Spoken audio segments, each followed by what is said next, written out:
Warga desa Bukit Kecamatan Karangasem was-was dengan angin kencang yang melanda Selasa 21 Desember. Pasalnya hembusan angin sejak pukul 9 itu membuat beberapa pohon tumbang, kemudian menimpa rumah dan merusak fasilitas umum.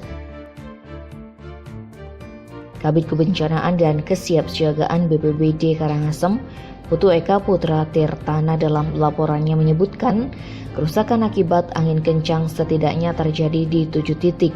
Tidak ada korban jiwa, namun atap 2 rumah warga rusak tertimpa pohon.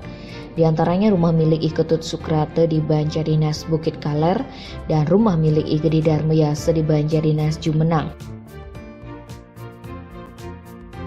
Selain itu, pohon tumbang menutup jalan desa di wilayah Banjar Bukit Kaler.